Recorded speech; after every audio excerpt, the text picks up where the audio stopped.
त्यांनी कोण होती व्यक्ती त्यांना आपण विचारणार आहोत. किती वाजताच्या सुमारास ही घटना घडली रात्री?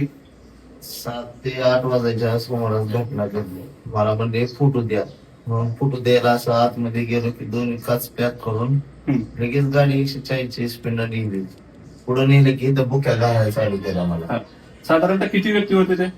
6 जण आहेत ते. 5 जण मला दिसली पण मागचं एक दिसले नाही. आता आमच्या कॅमेऱ्यात बघितलंय मग तसं आहे. 6 जण व्यक्ती होते. गाडी कोणती होती काय कल्पना आहे? इर्टिगा गाडी होती. काय म्हणजे काय तुमची पूर्वीच्या काळात काय दुश्मनी वगैरे होती का? काहीच नाही. मला फोटो म्हणले म्हणून मी आता सगळ्यांना देतो म्हणून आपला दिलं, पण त्यांनी काचा पूर्ण पॅकच केले दोन्ही हात आणि तसंच लोंब पडत नेलं मला 5 किलोमीटर बसतो. आणि परत इथं पुक्याही घालून ह्याला मारून टाकायचं म्हणले. जिथं हात पाय दुखतात तिथं सोडून देऊन मरून टाकायचं म्हणले.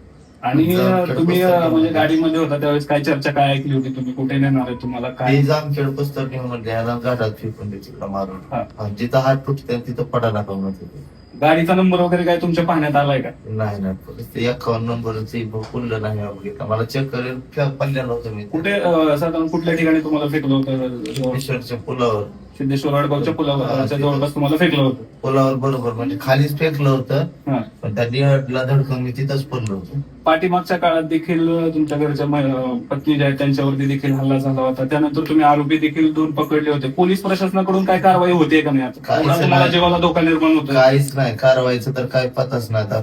आता 15 दिवसात धमकीचा फोन आल्यापासून ही खरीच गोष्ट घडली की मला रात्री मारायला नेलं. धमकीचा फोन किती दिवसापूर्वी आला होता तुम्हाला? आता 8-10 दिवसच झाला असं.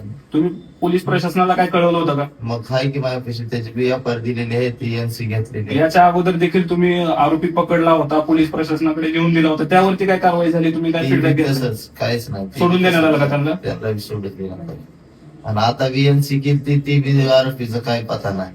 आता ही रात्री बी घटना घडली तर अजून फोन आलेला आहे. पोलीस प्रशासनाला रात्री किती वाजता कळवलं होतं तुम्ही? लगेच तिथून आलो की आम्ही डायरेक्ट पोलीस स्टेशनला गेलो. त्यांनी म्हणले दवाखान्यात जाऊ.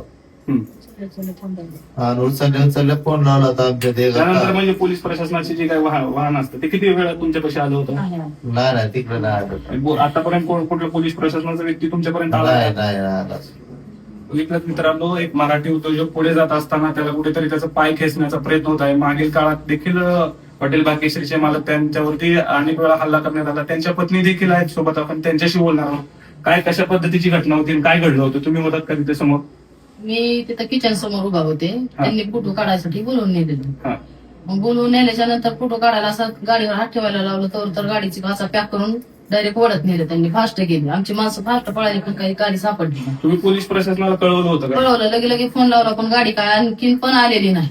दोनदा फक्त फोन लावून त्यांनी विचारलं कुठं आहोत का. गाडी आलेली नाही ना, कुणी तपास नाही ना, काय नाही. एवढी तोडफोड झाली तरी पण नादी लावल्यासारखं, नेत्या लेकराला नादी लावल्यासारखं करते ती, NC घेते ती. त्याच्यानंतर काहीच होत नाही. त्याच्या अगोदर तुम्ही आरोपी सुद्धा हॉटेलवरती नुकसान करताना देखील पकडले होते. त्यानंतर पोलिसांमध्ये दिले होते तुम्ही. त्यावेळेस काय घडलेलं नाही का? काय नाही. NC घेतली, तेवढ्या पुरतं ठेवलं आणि केलं घरी. आम्ही येऊपर्यंत सोडून दिलं त्या लोकांना. काल रात्री ही घटना घडली. त्यानंतर हॉस्पिटलमध्ये किती वेळ लागला तुम्हाला? नाही साधारणतः त्यांना तिथून आणण्याचा वेळ किती वेळ गेला आहे? ह्या वेळेमध्ये किती वेळ लागला तुम्हाला? 20 मिनिटाच्या पुढे जाते. किती व्यक्ती होते? तुम्ही काय पाहिली का? गाडी वगैरे पाहिली का? काय गाडी ही बघितली की 6 जण आहेत तिथे. 6 जण होते का? नंबर वगैरे काय मिळालाय का तुमच्याकडे? नंबर नाही. आता त्यांचे जे अंगरक्षक आहेत ते देखील या ठिकाणी आहेत. 2 जण आहेत. तुम्ही त्यावेळेस कुठे होता? म्हणजे ज्यावेळेस ही घटना घडली तुम्ही कुठे होता त्यावेळेस? आम्ही मागे थांबलो होतो. म्हणजे त्यांना फोटो घेऊ. तेवढं ड्रायव्हर साईडने तेवढं म्हणला भाऊ एक सेल्फी घ्या. भावाशी झोपली म्हणजे असं फोटो घ्या. त्यांनी काचा पॅक केला आणि गाडी चालूच होती. म्हणजे चालू गाडीतून असं ओढत नेलेलं आहे? ओढत नेलेलं नाही. त्यानंतर तुम्ही पाठला किती किलोमीटर पर्यंत केलेला आहे? आम्ही अर्धा किलोमीटर पळत गेलोय.